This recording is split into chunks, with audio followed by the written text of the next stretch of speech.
Good morning, ladies and gentlemen. Welcome to the Public Service Commission of South Carolina. Today is November the 18th. It is 9:38 a.m. We're here. It's not on? Testing one. I've got to speak into the microphone. Thank you. We're here for a special business meeting. Please join me for a brief moment of silence before we begin.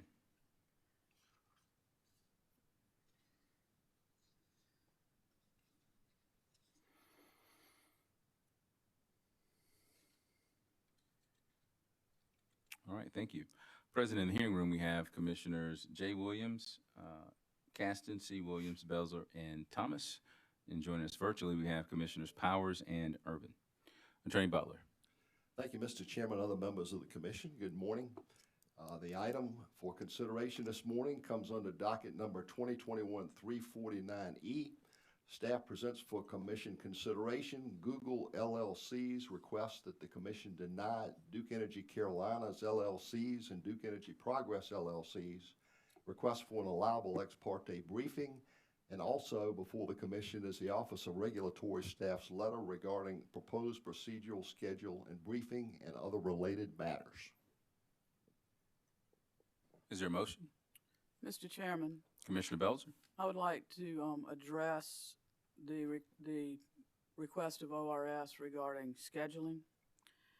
And on November 9th, 2021, Duke Energy Carolinas LLC and Duke Energy Progress LLC filed a petition for a joint proceeding of this commission with the North Carolina Utilities Commission to develop the carbon plan required by North Carolina General Statute Section 62-2 and 62-3, Part 1 of Session Law 2021-165, which was House Bill 951 in North Carolina.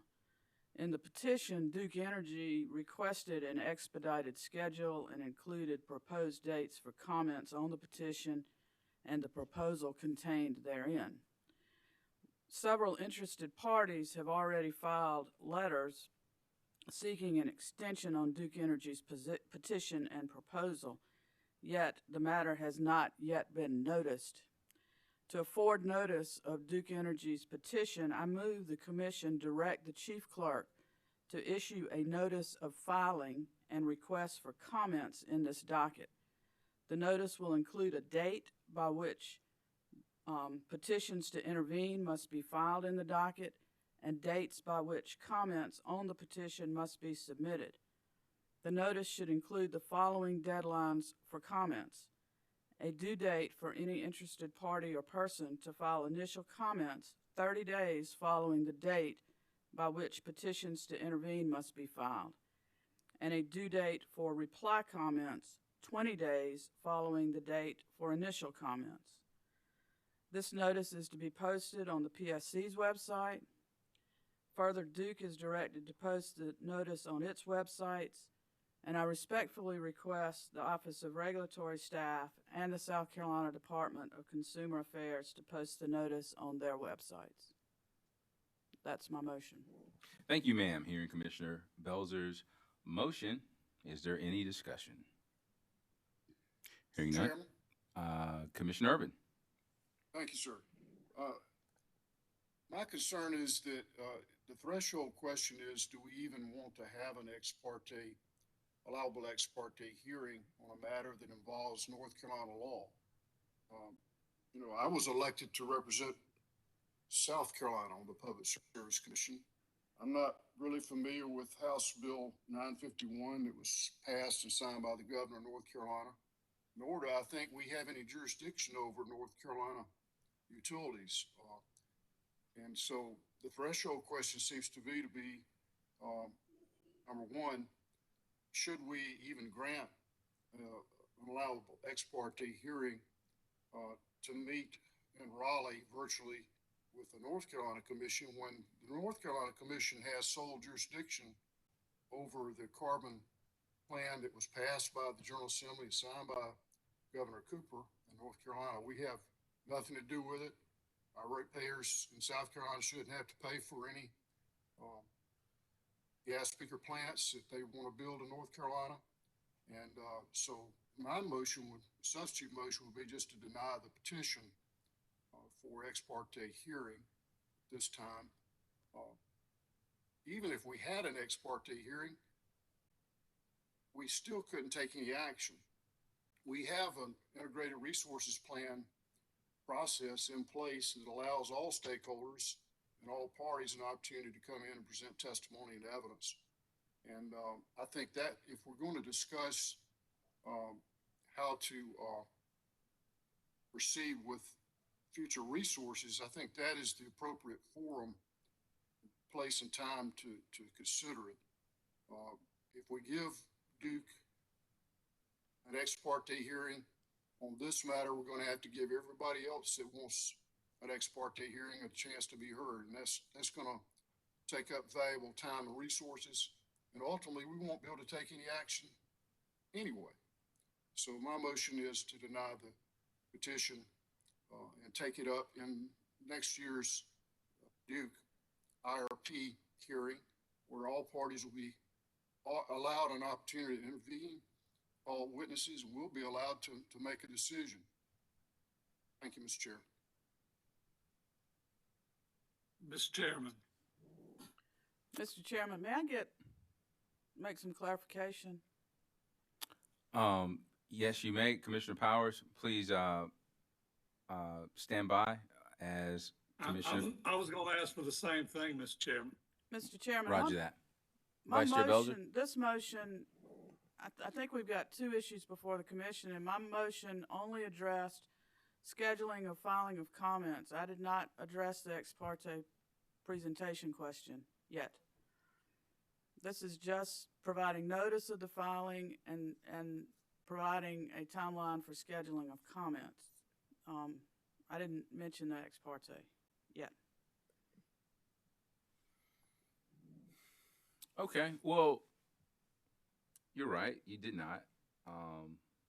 So it may be good to sort of lay out where we are.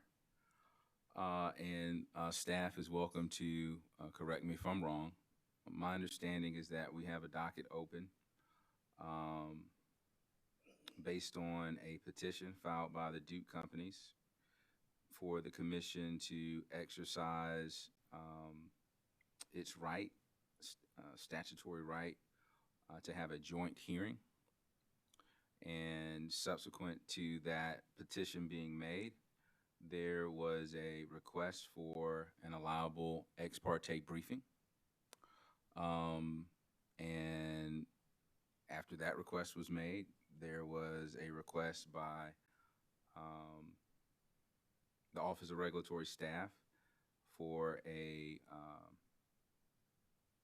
longer procedural schedule or opportunity for parties to comment on the petition for a joint hearing. And then my understanding is that Google filed a request seeking that the commission deny the Duke company's request for an allowable ex parte briefing, which is, it's sort of strange how all that happened, because it happened fairly quickly. My understanding is that usually when a party requests an allowable ex parte briefing, that is something that happens through the clerk's office. And as long as the Office of Regulatory Staff is available and the commission has space on the calendar, that request is usually granted or docketed, if you will. In this case, I think the request came in a little bit late, and the notice requirement was not met because of the Veterans Day holiday. And so the allowable even though it was put on our website, the allowable ex parte briefing wasn't scheduled until tomorrow. And so one of the things that the commission needs to do, we need to make sure that we have a better process in place for requesting allowable ex parte briefings, so that it doesn't create the level of confusion that I think we may have now. So that's something we'll work on. But that to the side, I think that Commissioner Belzer's motion was simply to grant the Office of Regulatory, well, not necessarily grant the Office of Regulatory Staff's request. I guess, and the outcome will do that, but I think the motion just requests for the matter to be noticed, and then for the normal timeline to follow after the notice, which will give more opportunity for comments. I don't think her motion reaches the, it definitely doesn't reach the petition for a joint hearing, which is the ultimate request. And it also did not address the request for an allowable ex parte briefing. Does that provide any clarification? Mr. Chairman, Commissioner Irvin? I think you've made a fair summary of where we are. But as a technical matter, if the allowable ex parte petition filed by Duke was not properly noticed, then it's not properly before us at this time. That would be another reason to dismiss it. But more importantly, why should we waste valuable time of the parties asking for comments when we can go ahead and make a decision now? We don't have anything to do with North Carolina law. I appreciate the invitation that sent, and I'm all for cooperating with regional partners, but this is a North Carolina matter. And why should we take up our valuable time and resources when we don't even have jurisdiction over the subject matter? So I think it's appropriate to deny the motion on two grounds. One, it's not properly noticed. And two, it's not a proper matter for the South Carolina Public Service Commission to entertain. If there are matters that relate to Duke's long-term resource planning, that can be taken up in our normal process through the Integrated Resources Plan hearing. Everybody will be present, have an opportunity to intervene, have an opportunity to be heard, call witnesses, and we'll have jurisdiction over that when we take up the RP. But this is certainly and clearly not a matter that we need to involve ourselves in, and so I'm going to renew my motion to dismiss the petition filed by Duke, but not noticed by Duke.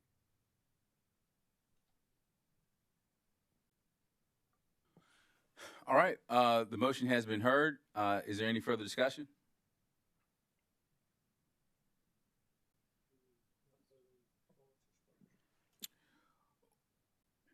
Well, I guess Commissioner Caston. I guess I'm trying to better understand the appropriate way to do this. Should we not vote on Vice Chair Belzer's motion first, or I'm just looking for clarification on that. Well, I don't think that, with all due respect, Commissioner Irvin, I don't think your motion is germane to Commissioner Vice Chair Belzer's motion. It seems I think I understand what you were saying, but Vice Chair Belzer's motion is to notice the issue and allow the opportunity for comment. That's where we are now.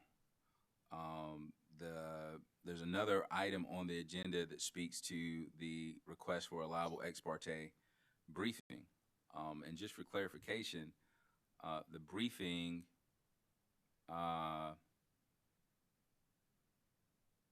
has no real bearing. The briefing is an educational session. It has no real bearing on the outcome of the ultimate decision. But we'll get there. I think it will be appropriate to vote on Vice Chair Belzer's motion, unless you have unless your motion is germane. You have another motion that's germane to her motion, or if you offer. Yes, I do, Mr. Chairman. My point is that we cannot take a matter up that hasn't been properly noticed.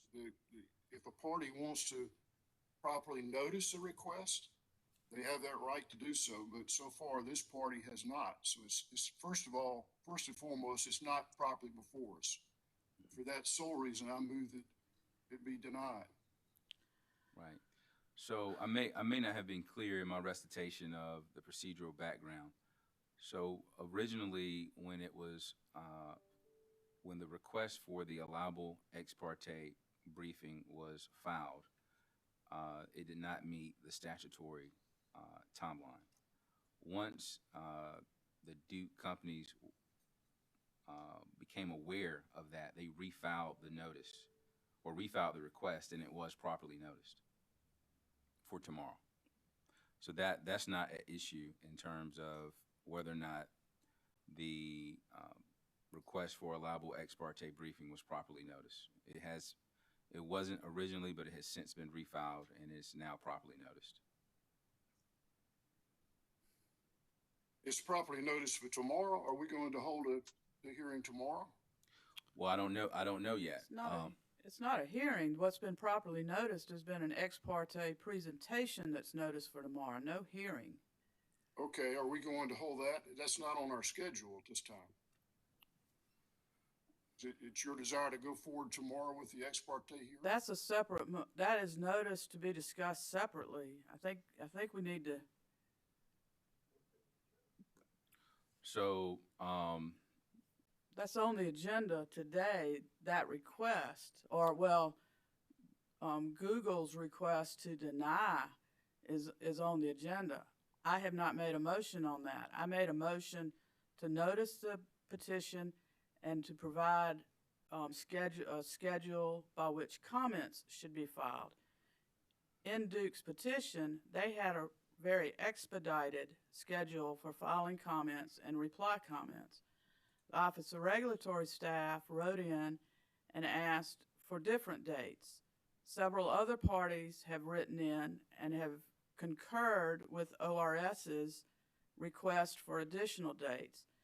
In ORS's request, I think they cited December 20th at the earliest for comments. ORS and other parties have also asked for longer if the commission deems appropriate. And so that's the part that my motion is addressing, is setting forth a comment period on the petition. Not addressing, Excuse me. not addressing tomorrow yet. Are we going to take up the motion filed by Google's attorneys to deny the petition? Yes, Yes, sir. sir. But that would be a separate All right, motion. If we are, then I will vote. I will look forward to voting on that motion. But I see no need for a procedural schedule until we make that decision. Can we take that matter up first? Google's motion to deny the ex parte petition?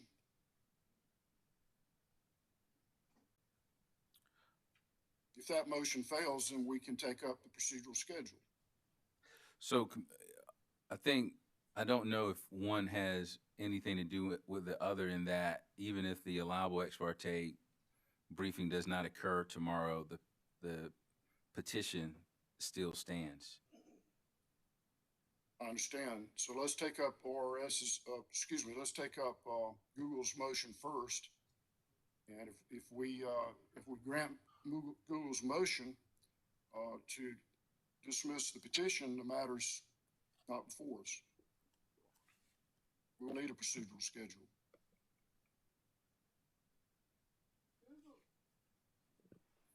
Google's motion, I went with ORS's request first because I thought that came in first It before did? Google's request. Came That's first why in I time. put ORS's schedule first. But if the commission votes not to hold the ex parte allowable ex parte briefing tomorrow, that's not going to impact the procedural schedule for comments. Let's take up Commissioner Belser's motion first. Mr. Chairman, I respect for her I will concede that we'll take her motion up first for procedural schedule. And we'll take up other Mr. motions. Chairman. Is that Commissioner Powers? Mr. Chair- Commissioner Yes, Powers, sir. you have the floor, sir. Thank you, Mr. Chairman. Just so I understand, the fact that we have the ex parte hearing, we allow comments, we can still, based on what we decide, deny having any sort of hearing or any sort of involvement in North Carolina. Is that what we're doing? That's 10,000,000% correct. Okay. I don't, you know, I feel like I may be confused about something because we have allowable ex parte briefings all the time. We even had one before we heard an IRP. It's just an educational session that's not connected with any final decision. It has no bearing. I have no idea what will be presented in the allowable ex parte briefing, and in fact, I have no idea whether or not the commission will even vote, if it will even happen tomorrow based on Google's request. Whether it happens or whether it does not happen, the allowable ex parte briefing, whether that happens or whether or not it does not happen, the Duke Company's petition for a joint hearing will still stand, and we will still have to make a decision on that, whether or not the allowable ex parte briefing tomorrow happens or does not happen. And so I don't know where it seems as if there's been some confusion about what has actually transpired thus far. So just to be clear, so everyone knows what we're doing here, a petition was filed for the commission to have a joint hearing with the North Carolina Utilities Commission in reference to a carbon plan that's based on North Carolina law. That was the petition that was filed. Subsequent to that, the Duke companies requested an opportunity to make an allowable ex parte briefing, an educational presentation to the commission. And they selected or requested tomorrow as that date. Subsequent to that, the Office of Regulatory Staff, without addressing the allowable ex parte briefing, addressed the procedural schedule for comments for the petition for a joint hearing, for us to have a joint hearing with North Carolina. Again, the Office of Regulatory Staff did not address the allowable ex parte briefing. Subsequent to that, Google filed a request for us to deny the Duke Company's request, not for a joint hearing, but for the allowable ex parte briefing. And they stated several reasons for that. So here today, there are two items on the agenda. One is to take up the Office of Regulatory Staff's request to change the procedural schedule, which I believe Commissioner Belzer's motion would do. And then two, to determine whether or not we're going to hear an allowable ex parte briefing from the Duke companies, which has nothing to do with the merits of the petition Duke filed requesting that this commission hold a joint hearing with the North Carolina Utilities Commission. Chairman Williams. Commissioner So it Caston. would not affect, No, sir, it would not. One has nothing to do with the other. okay, thank you. Commissioner Caston. Not to belabor the point, but as I understand it, the proposed notice by the Duke companies was properly noticed. They revised the date. They submitted it. So that said, relative to this particular motion, I believe it is appropriate to decide this particular motion now and address the other one afterwards. I suggest we do that. All right, the question has been called. We'll vote starting with District 1, Commissioner Williams. Aye. Vice Chair Belzer. I vote aye on my motion. Commissioner Caston, Aye. Commissioner Urban, Aye. Commissioner Thomas. Aye. Commissioner Powers. Aye. Chairman Williams votes aye. The ayes have it. The motion carries. I'm going to pass the gavel to Vice Chair Belzer. Yes, sir, Mr. Chairman. Also on the agenda, we have a request from Google to deny Duke Energy's request for an ex parte briefing tomorrow, Friday, November 19th. Is there a motion? Vice Chair Belzer. Chairman Williams. Vice Chair Belzer, fellow commissioners, I move that we deny Google's request to deny the Duke company's request for an allowable ex parte briefing. So move. Commissioners, you've heard Chairman Williams' motion. Are there any questions or discussion? Commissioner Williams? Oh, okay. Hearing no questions or, I think Commissioner Irwin. oh, I'm I have sorry. a question for the chair, please. Commissioner Irvin, you're recognized. So, just for clarification, if we pass your motion, we're going to have the ex parte hearing tomorrow, is that correct? Yes, sir. Is it going to be a joint hearing with the North Carolina Commission? No, sir. Thanks for the clarification. Any further questions or discussion? You know, at weddings, they say, speak now or forever hold your peace. So I feel the spirit telling me to speak. Now, Commissioner Irvin, I feel like I read the materials fairly well, if I haven't. And I'm misunderstanding the issues here. We have staff in here. My understanding about this allowable ex parte briefing is that it's a briefing before us and not a joint briefing. I will be shocked if we see our colleagues from North Carolina virtually or in person tomorrow.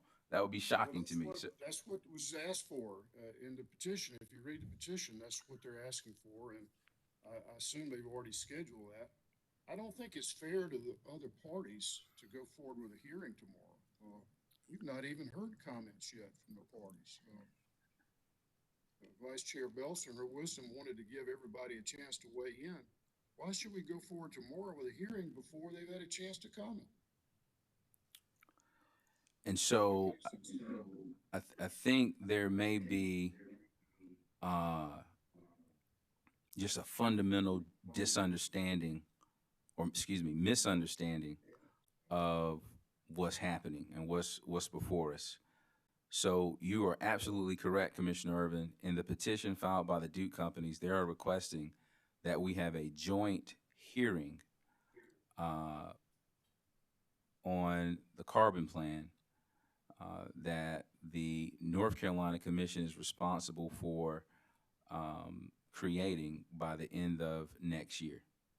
That was a request that was made by the petition. That's correct. That's what's in their petition. That's right. And I don't want to do that because I don't think we have any jurisdiction over North Carolina utilities as the North Carolina Commission will have to interpret the new act and how it should be implemented. And furthermore, if we go up there to participate in Raleigh, it could be construed as our consent to some kind of plan without even having a hearing in South Carolina. And I don't think it's fair to have our ratepayers have to pay for North Carolina's plan. It's already clear that that's perhaps where Duke is headed, and with all due respect, we've never had to do that. We saw that our Supreme Court of South Carolina said when the coal ash decision came down, it was not South Carolina taxpayers or ratepayers that should pay for removal of coal ash in North Carolina, when it was the fault of the utility in North Carolina. And so we have clear Supreme Court authority for not getting tagged with North Carolina cost.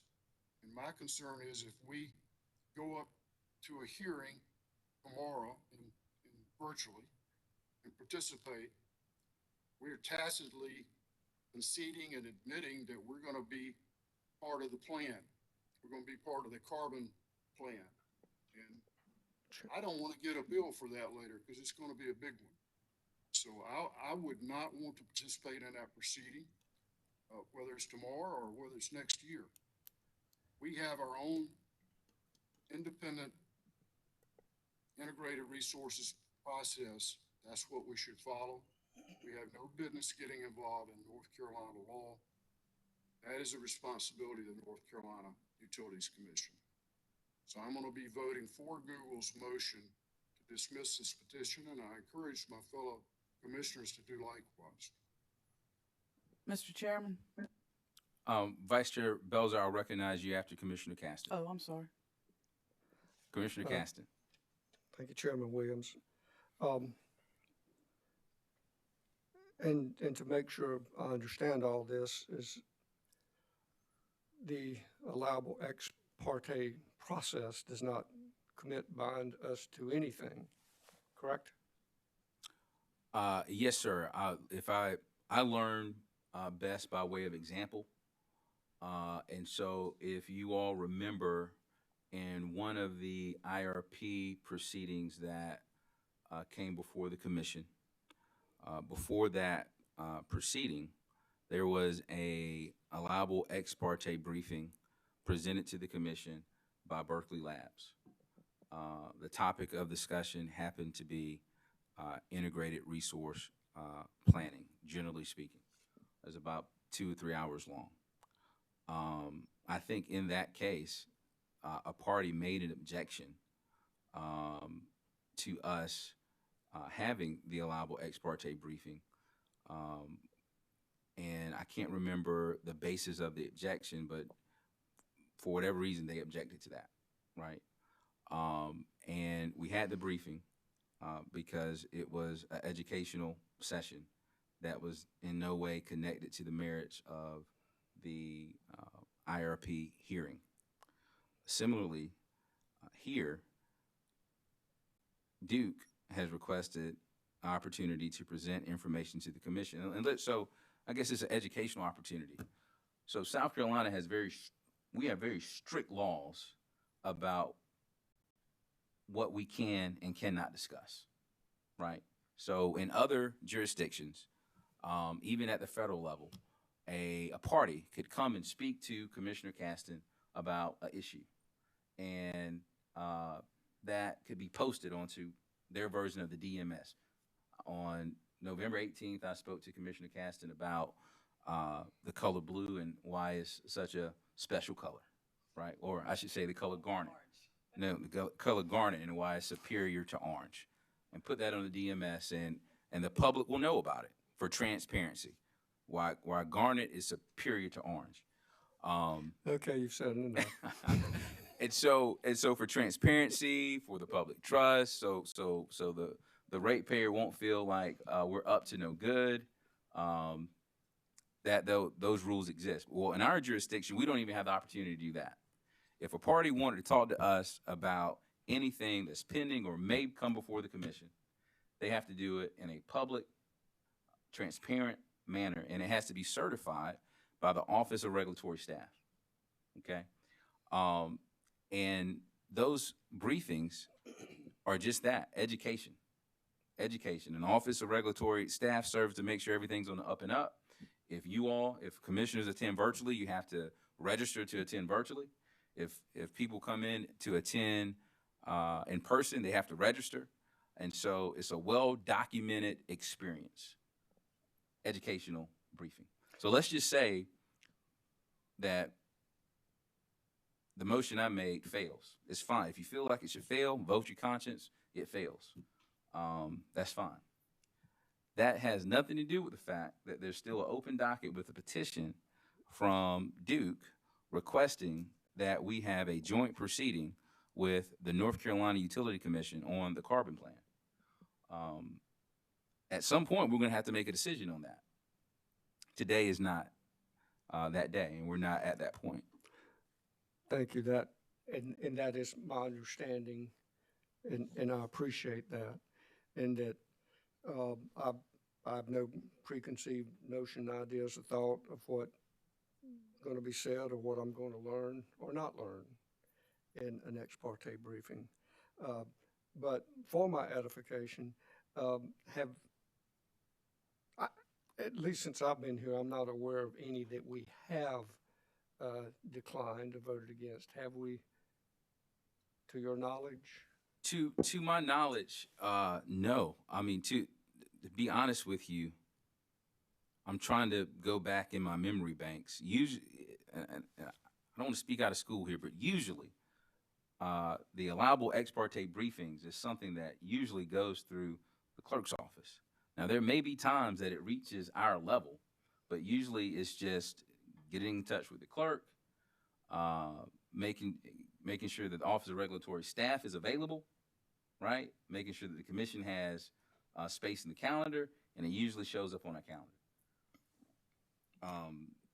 That's usually what happens. We got a little bit more involved in this one because it was a short turnaround. And I guess, based on everything I'm hearing, this is presenting as a very contentious or issue or highly charged issue. Understand, and I think relative to scheduling and timing, perhaps as either you or Vice Chair Belcher said, I think that's something that could be looked at later. Right. But having said that, I have certainly respect the differing views and opinions relative to this and other issues. But my general sense is, my personal opinion is,